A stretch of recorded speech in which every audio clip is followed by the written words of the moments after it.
So for me, I've had this little bucket out here for a while, and as you see, it's absolutely covered in algae, growing fantastic. I've seen this result before, so this is from my mined or leached ore.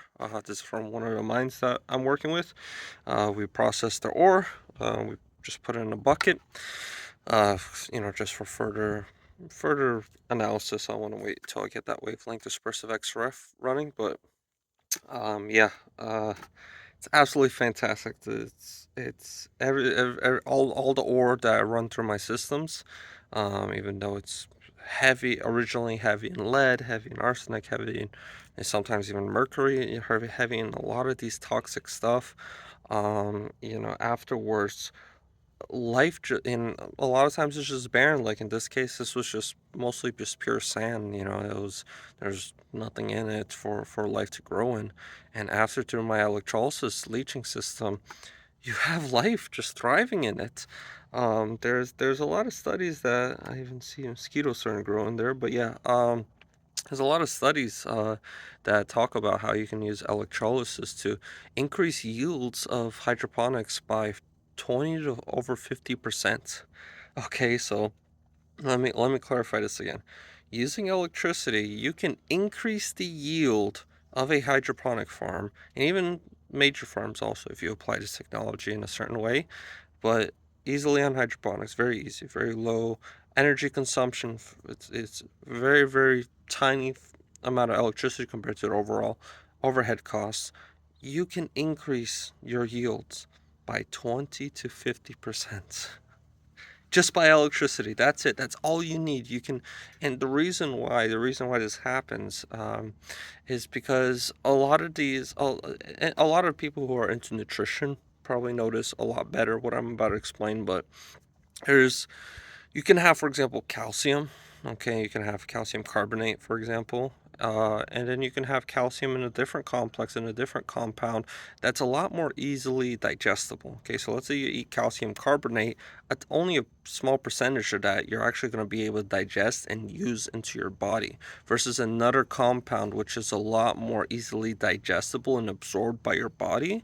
Well, that will be far more better utilized by your body.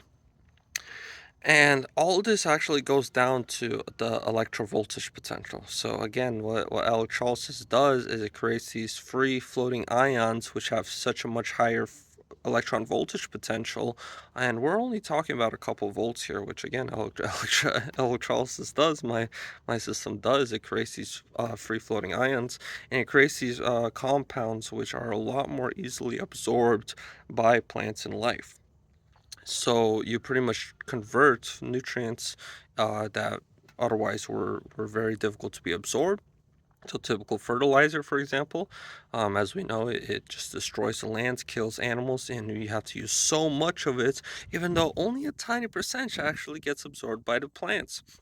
The reason why is because it's not in a readily absorbed form. It's not in a form that the plants can actually readily absorb.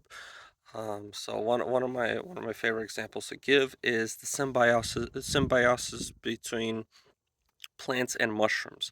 So a lot of nutrients, they have such a high electron voltage, or a lot of elements, they have such a high electron voltage potential that plants actually don't have the capability to absorb them, especially from directly from nature, directly from the soil. So what they do is they have this symbiosis with mushrooms where they'll create sugar, glucose, right, from the sun, from water, and from CO2 in the air. They'll create sugar, glucose, and actually kind of not exchange, not kind of, but they'll literally exchange it with the mushrooms, fungus, the mycelium network growing below. They'll exchange it with them almost like a trade, they're a payment system of this glucose for these nutrients, these molecules, these elements that they need for life, but they're incapable of getting themselves. So again, if you're able to create an electron voltage potential to convert these elements into a more readily absorbed state, you're able to provide these plants with the nutrients they need without having to go through this overcomplicated process. Now don't get me wrong, I love nature. I love, I definitely love it, but a lot of stuff technology just is able to do a lot better. For example, solar panels, they're around 20-30% efficient right now at commercial scale. But a lot of people don't know this, but plants are only efficient at like 1 to 3%. 1 to 3% of the sunlight they get from the sun actually converts into energy. So anyways, I'm not gonna get too far off, but the point is how revolutionary this technology is, and that is one of the next things I want to do is create a ion exchange membrane cell just for hydroponics and stuff and ponds and pools, because it's able to pH control the water and again convert these free ions, convert these nutrients in the water into readily absorbed compounds, and also most importantly, again, this is something that a lot of people don't know is a lot of plants, especially like algae, doesn't actually need nitrogen to grow. This is something that a lot of people they have misinformation. They think plants what they really need is nitrogen, for example, right? But again, there's studies that people have done where they actually especially algae like out in the ocean is really missing is iron.